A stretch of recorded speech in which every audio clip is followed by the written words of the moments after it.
Oke, assalamualaikum warahmatullahi wabarakatuh. Halo, apa kabar semuanya? Sehat-sehat saja kan? Oke, di materi kali ini kita akan membahas lebih detail tentang information technology. Oke, jadi apa itu sebenarnya? Apa sih sebenarnya information technology itu? Oke, kita lanjut. Jadi mau ngapain aja di video kali ini? Di video kali ini kita akan membahas tentang pengertian TIK, ya. Kemudian contoh teknologi informasi, contoh teknologi komunikasi, kemudian peran TIK dalam kehidupan sehari-hari, kemudian dampak positifnya, dampak negatifnya, dan etika penggunaan TIK. Terakhir kesimpulan dan ada satu pertanyaan dari saya. Oke, lanjut. Oke, pengertian TIK secara singkat ya. TIK itu adalah singkatan dari Teknologi Informasi dan Komunikasi dan merupakan gabungan teknologi yang menghubungkan informasi dan komunikasi. Itu secara singkat. Oh, lebih detail dong. Oke, kita lebih rinci lagi. Teknologi kita bahas satu-satu ya. Teknologi adalah kumpulan pengetahuan, keterampilan, dan alat yang digunakan untuk merancang, menciptakan, dan memanfaatkan benda, sistem atau proses guna memenuhi kebutuhan manusia atau memecahkan masalah dalam berbagai bidang kehidupan. Lalu informasi adalah data atau fakta yang telah diolah, diorganisir, atau diinterpretasikan menjadi bentuk yang berarti bagi penerima, memberikan pengetahuan, wawasan, atau pemahaman tentang suatu subjek tertentu. Oke, lanjut. Komunikasi adalah proses penyampaian dan penerimaan pesan baik secara verbal maupun non-verbal antara individu atau kelompok untuk bertukar informasi, ide, perasaan, atau tujuan tertentu. Nah, itu yang lebih rincinya. Oke, lanjut. Contoh teknologi informasi. Nanti ada dua ya, contoh teknologi informasi dan teknologi komunikasi. Sekarang kita ke informasi dulu. Pertama ada komputer atau laptop ya. Ini adalah alat untuk mengolah data dan informasi. Kemudian ada smartphone atau tablet. Ini alat komunikasi dan akses internet. Meskipun di laptop pun atau di komputer pun kita tetap bisa mengakses internet. Oke, lanjut. Ada printer. Ini alat mencetak dokumen dan gambar ya. Bentuknya seperti ini. Dan terakhir ada scanner.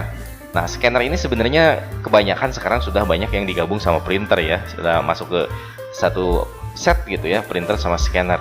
Tapi kalau dulu masih ada scanner yang terpisah gitu.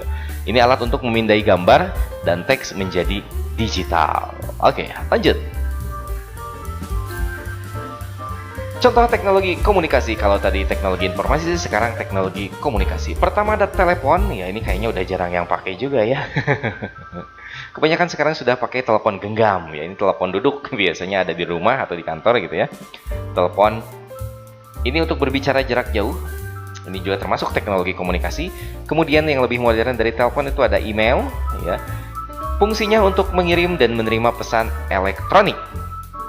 Kemudian ada chat dan pesan singkat. Fungsinya untuk berkomunikasi melalui teks ya. Meskipun sekarang sudah bisa berkirim gambar. Dan terakhir ada media sosial. Ini teknologi komunikasi juga. Di sini contohnya ada TikTok, Instagram, Facebook, dan YouTube. Ini untuk berbagi informasi, foto, dan video dengan orang lain. Oke, lanjut. Sekarang kita masuk ke peran TIK dalam kehidupan sehari-hari. Pertama, ini untuk mempermudah akses informasi dari internet, kemudian meningkatkan efisiensi pekerjaan dengan aplikasi kantor, kemudian memungkinkan berkomunikasi dengan keluarga dan teman jarak jauh, ya, dan mendukung pembelajaran online dan akses edukasi, serta menyediakan hiburan seperti streaming musik dan video. Oke, lanjut. Berikutnya ada dampak positif ya. Nah, ini dia dampak positif dari TIK. Pertama, mempercepat proses komunikasi. Kalau yang dulu itu sebelum mengenal teknologi komunikasi itu bisa berhari-hari nyampainya kalau kirim surat gitu ya. Sekarang kirim email sudah real time ya. Kemudian meningkatkan efisiensi pekerjaan dan produktivitas. Otomatis kalau komunikasinya sudah cepat, efisiensi pekerjaan dan produktivitas itu akan meningkat.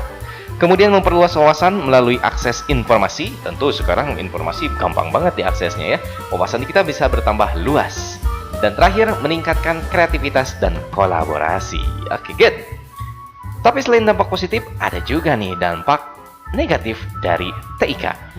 Pertama adalah kecanduan teknologi dan isolasi sosial. Biasanya orang-orang yang sudah kecanduan terhadap teknologi, dia itu akan jadi ansos ya, antisosial. Kemudian ada kekhawatiran privasi dan keamanan data. Tentu saja, kalau misalkan semuanya sudah serba terbuka dengan teknologi, privasi dan keamanan data kita menjadi rentan ya. Kemudian potensi penyebaran berita palsu atau hoax ya, dan kurangnya kegiatan fisik dan kesehatan. Nah, dan orang yang sudah kecanduan teknologi biasanya dia akan kurang kegiatan fisik dan kesehatannya biasanya pada turun ya.